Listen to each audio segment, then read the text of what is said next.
오늘의 주제는 수소 원자 모형 실험입니다. 수소 원자 모형에 대해 설명하고 이를 PHET 시뮬레이션으로 실험을 해보겠습니다. 제일 처음에 제시된 원자 모형은 돌턴의 원자 모형입니다.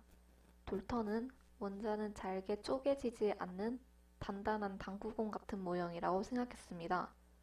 돌턴의 원자설이 설명하는 것으로는 첫 번째, 모든 물질은 원자라는 더 이상 쪼갤 수 없는 작은 입자들로 구성되어 있다. 두 번째, 같은 원소의 원자들은 크기, 질량 및 성질이 같으며 다른 원소의 원자들은 크기, 질량 및 성질이 서로 다르다는 것입니다.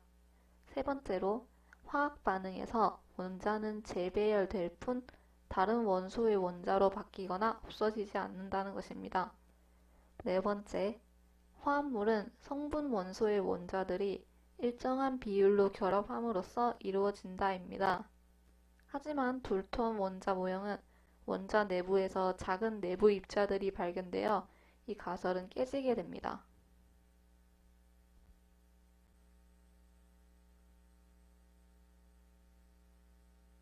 다음은 자두 푸딩 모형이라 불리는 톰슨의 원자 모형입니다. 톰슨은 1897년 진공 방정관을 사용하여 음극선의 흐름이 전자라는 입자의 흐름임을 발견하고 원자 속에 음전하를 띤 전자가 들어있다고 주장하였습니다. 그는 자신이 발견한 전자를 설명할 수 있는 새로운 원자 모형을 제시하였고, 원자는 전체적으로 양전하를 띤 구 속에 양전하와 같은 전하량의 음전하를 가진 전자가 군데군데 박혀 있는 것이라고 주장하였습니다. 이 모형은 마치 음전하를 띤 전자가 건포도처럼 박혀 있는 것과 같은 모습으로 톰슨의 원자 모형을 자두 푸딩 모형이라고 또 부릅니다. 하지만 톰슨의 원자 모형은 알파 입자 산란 실험을 입증하지 못해 깨지게 됩니다.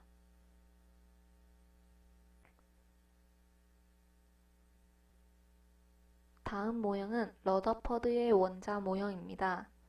러더퍼드는 여러 원소에 대한 알파 입자 산란 실험 결과를 분석하여 원자는 푸딩 구조가 아니라 그 내부에 원자 핵을 가지고 있다는 것을 입증했습니다.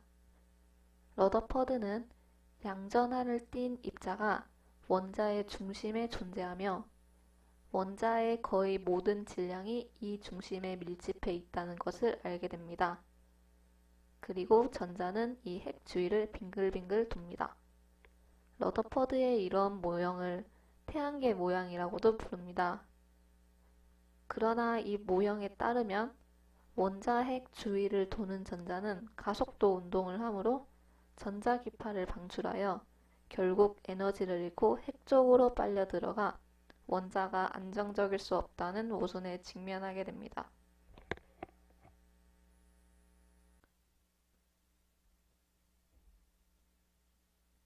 그 다음으로 제시된 것이 보의 원자 모형입니다. 보의 원자 모형은 수소 원자를 이루고 있는 물질이 양성자 1개와 전자 1개로 이루어졌다는 기본 개념에서 시작됩니다. 보어는 수소 원자가 가운데 양성자를 중심으로 그 주위를 전자가 돌고 있다고 설명했습니다. 진공관에 수소 기체를 넣고 고압으로 방전시켰을 때 나오는 빛을 분광기에 통과시키면 몇 개의 색을 띤 선으로 나타나는데 이것을 선 스펙트럼이라고 합니다. 진공관에 들어있는 수소 분자가 방전 에너지를 받아 바닥 상태의 수소 원자가 되고 계속 에너지를 받아 들뜬 상태의 수소 원자가 됩니다.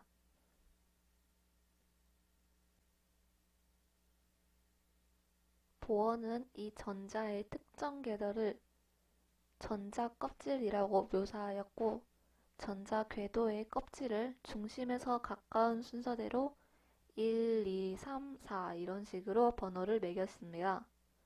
보어 모형에 따르면 전자는 같은 궤도 안에서는 에너지의 변화가 없으나 낮은 궤도로 전자가 이동한다면 광자를 방출하게 되고 두 궤도 사이의 에너지 차이만큼 에너지를 방출하게 됩니다.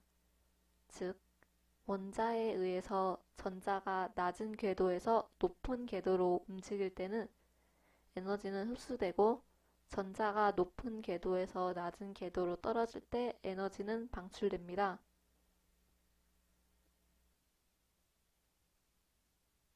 다음으로 드브로이는 빛이 어떤 측면에서 물질과 같이 행동한다면 물질도 어떤 측면에서는 빛과 같이 행동할 것이라고 제안하였습니다. 즉, 빛이 파동과 입자의 성질을 가지고 있는 것처럼 물질도 입자의 성질뿐만 아니라 파동의 성질을 가지고 있을 것이라고 예상하였습니다. 그래서 드브로이 원자 모형에서는 파장 형태의 띠가 나타납니다. 드브로이는 빛의 속도를 입자의 속도로 대체함으로써 전자처럼 움직이는 입자에도 이와 비슷한 식이 적용될 수 있다고 제안했습니다. 슈레딩거는 드브로이가 제안한 물질파 개념을 도입하여 수소 원자의 전자 행동을 설명하기 위한 파동 방정식을 제안하였습니다. 이 파동 방정식을 풀면 양자수에 따른 일렬의 파동 함수가 얻어지는데 이 파동 함수의 특성은 양자수에 의해 결정됩니다. 양자수는 파동 함수의 에너지, 공간, 모양 등을 결정하며 파동 함수의 제곱은 임의의 공간에서 전자를 발견할 확률을 나타냅니다. 세 가지의 양자수, 즉 주양자수, 방위양자수, 자기양자수로 나타나는 3차원적 파동함수를 원자 오비탈이라고 합니다.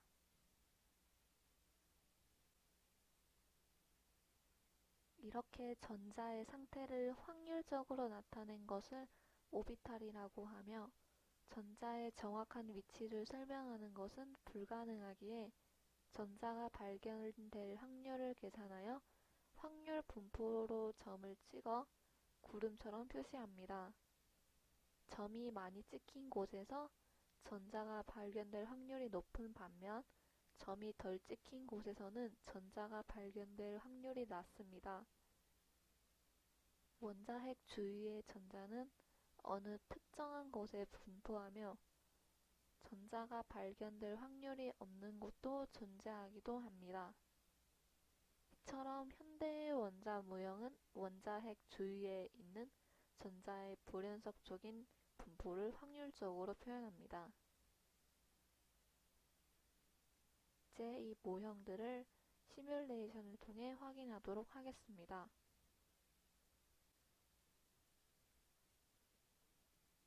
앞서 설명했던 원자 모형들의 모습을 살펴봅시다. 먼저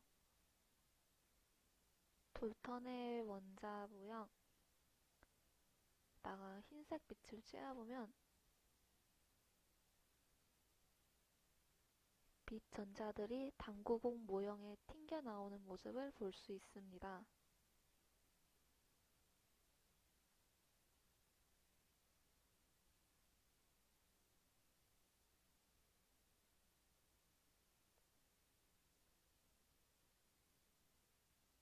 자두 푸딩 모형에서는 어떨까요?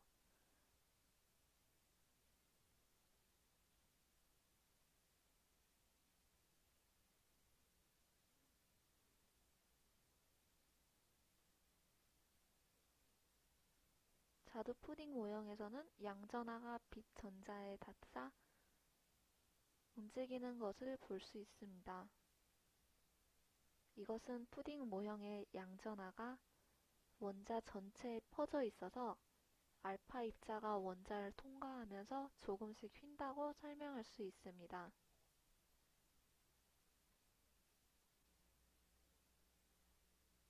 다음으로 러더퍼드의 원자 모형을 보겠습니다. 앞서 말했듯이 이 모형에서는 전자는 등속 원운동을 합니다. 등속 원운동에서는 운동 방향이 계속 변하기 때문에 속도가 매 순간 변합니다. 즉 가속 운동을 하죠. 전자가 가속 운동을 하면 빛을 방출합니다. 전자가 빛을 방출하면 보유한 에너지가 감소해 나선 모양을 그리며 원자핵에 충돌합니다. 따라서 러더퍼드의 원자 모형에서는 전자가 안정된 궤도를 그리며 존재할 수 없는 것이죠.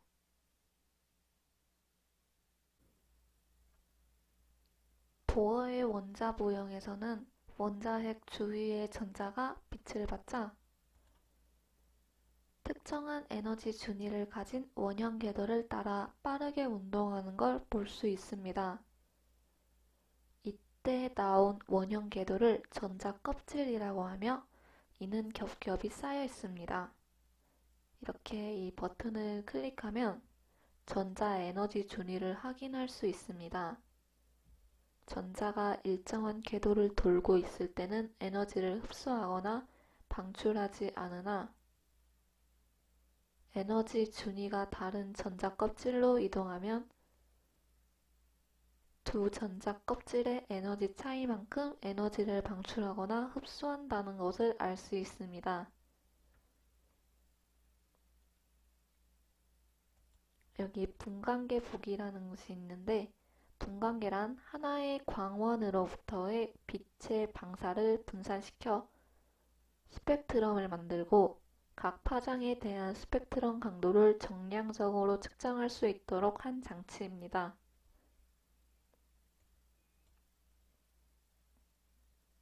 지금 보시면 전자가 움직임에 따라 에너지 준위 또한 달라지는데 가끔 이렇게 가시광선 영역의 빛이 나오기도 합니다. n이 3에서 2로 떨어질 때는 빨간색 빛, n이 4에서 2로 떨어질 때는 파란색 빛, n이 6에서 2로 떨어질 때는 보라색 빛을 띱니다.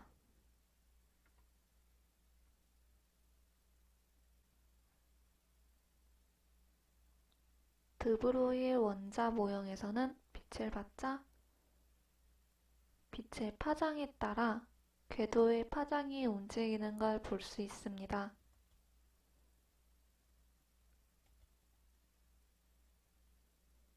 드브로이는 물질 입자의 전자가 파동성을 가진다면 전자의 파동에 대해 정상파 궤도를 가진다고 하였고 전자가 정상파를 이루는 궤도에서 돈다면 가속이 없으므로 에너지를 잃고 원자핵 속으로 빠져들어가 파괴되는 일은 일어나지 않는다고 했습니다.